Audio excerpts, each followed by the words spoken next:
Hey, Superdads and everybody else. I got one for you today that's going to help you develop a lot of strength in your abdominals, particularly in your obliques, these muscles over here, which are super important if you're doing basically any sport or if you're a human being who ever stands up and does anything in the real world. Also, it's going to help a lot for those of you who have back problems. So this is a version of a side plank, and a side plank is one of the 3 exercises that Dr. Stuart McGill has identified as being the highest return on investment, biggest bang for your buck sort of exercises you could do for dealing with back pain issues. Now, before I show you the side plank, let me say that in general, when we do core is not a group of muscles, but you know what I mean when I say core training, all right? Now, when I do low back training, a lot of it is going to be things like keeping your low back straight, just keeping it neutral, so straight-legged deadlifts or just that sort of deadlift motion, the hip hinging motion. But I do a lot of Jefferson curls, and I have made a video about those before, and those have really helped a lot with low back pain as well. So look up Jefferson curls if you are suffering from low back pain. That is a rounded back style of training. Similar to when you're doing the abs, a lot of the training that you want to be doing is actually stabilizing training. So a neutral spine or a neutral core, neutral abdominals, neutral obliques, because the primary function of your abdominal muscles and the muscles that sort of go around this central band of your body is stabilization. You're actually not meant to be doing a whole lot of this wiggling stuff. Yes, you can do it, but the primary function is stabilization. It's connecting your legs to your upper body.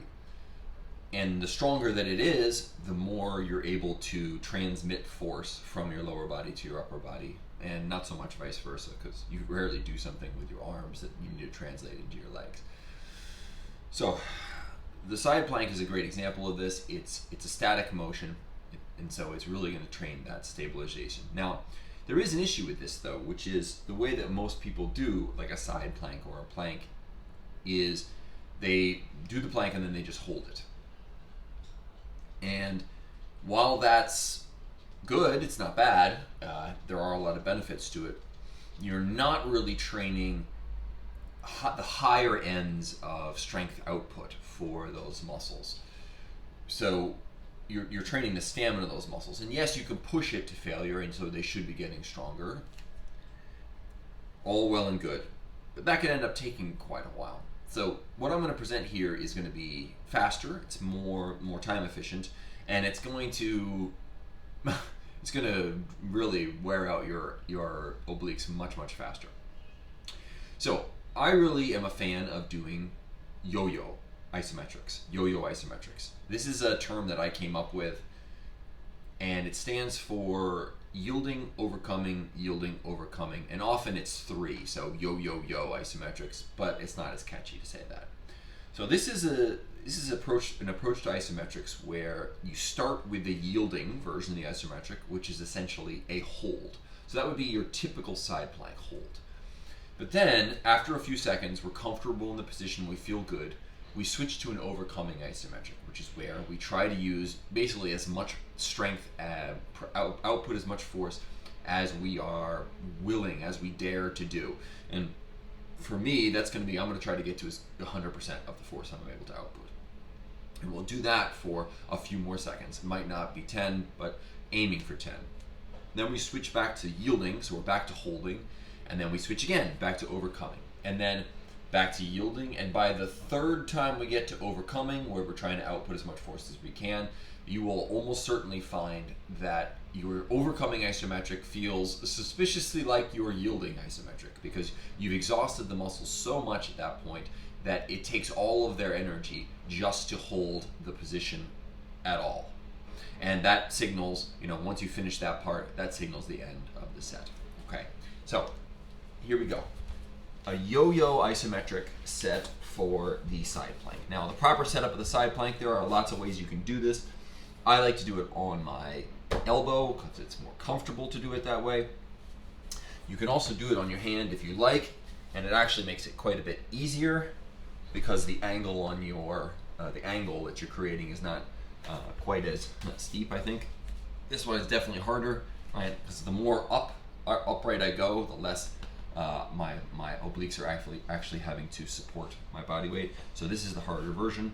As for your feet, I'm not wearing shoes. I'm going to do it feet side by side like this, which is going to hit this sort of outside of my butt here, the side butt, the glute med, and it'll also get the interior of my thigh here, which is an important muscle group to develop. And obviously you want to do both sides, and so you're not only getting oblique development or abdominal development, you're also developing these important muscles that, especially when you're doing things like, say, squatting, right? You want to have a strong glute med to keep your knees pushing out. You also want to have, you don't want imbalances, right? And one thing that people don't really train much these days is this interior portion of the thigh, the part that does the squeeze, right? So if you do anything like jiu-jitsu or anything like that, where you have putting people in the guard, you're squeezing things with your legs, that's a super important muscle to train. And really for anybody, it's pretty important, so you have the balance and you don't end up injuring yourself. Okay, so this is the way I'm going to line up my feet. Now, if you have shoes on or something like that where it's more comfortable, you can totally put one foot on top of the other. It doesn't matter that much, right? Find a position that works for you with the legs. Okay, so then I'm just going to pop up here, bang. And this is my start position, and as I said, get comfortable here. You're squeezing your butt. Top hand is pressed against here, squeezing my butt. Okay, and this is the yielding. I'm just keeping this position nice and rigid as I can, squeeze the butt a little bit more, and then I'm going to go into overcoming. So now, I'm trying to slide my arm and my feet towards one another.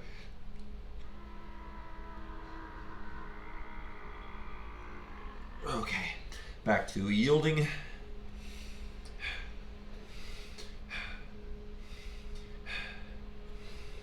And overcoming.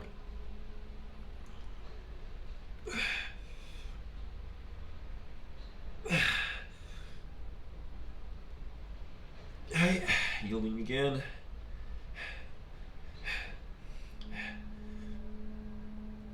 And overcoming.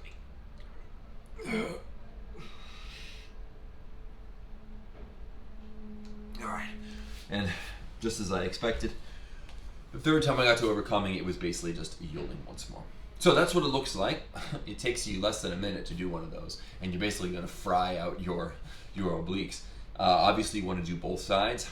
As for modifications, I already talked about the arm, but if putting the arm down doesn't work for you, because, whatever, your wrist is sensitive, or maybe you have a lot of body weight that you're carrying, another easy modification is just to do knees like this.